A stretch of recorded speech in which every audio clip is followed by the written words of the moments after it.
लोग गैरों की बात करते हैं, लोग गैरों की बात करते हैं, मैं अपनों को आजमाया हूँ। लोग कांटों से बच के चलते हैं, मैं फूलों से जख्म खाया हूँ, फूलों से जख्म खाया हूँ।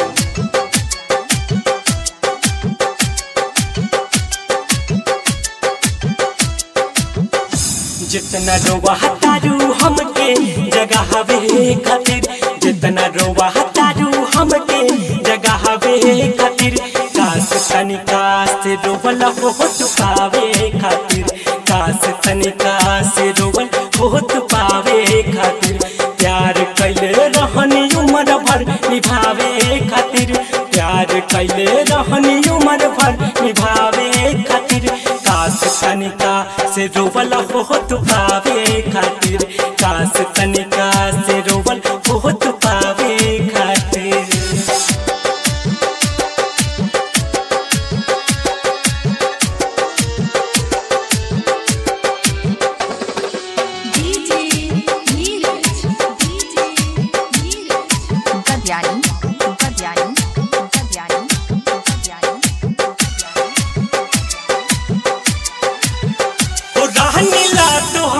जिंदगी से हट गई हो, रेलगाड़िया के नीचे आके काट गई हो,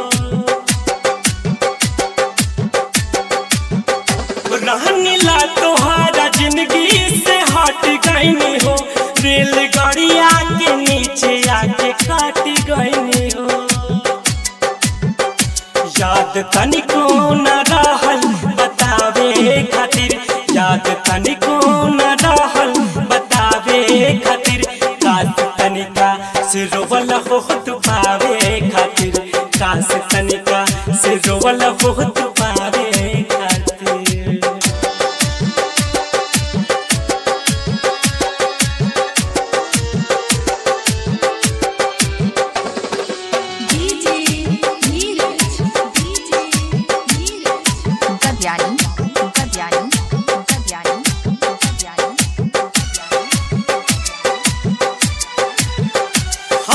भर भर के लोग तोहके जानते रहे, हमर मम्मी पतो तोहके मानते रहे,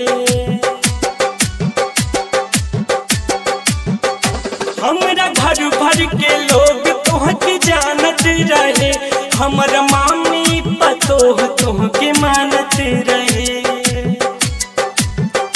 सूरज शर्मा के सपना दिखावे खातिर, सूरज शर्मा के ठोकर दिखावे खातिर, काश तनिका से रोवल हो पावे खातिर, काश तनिका से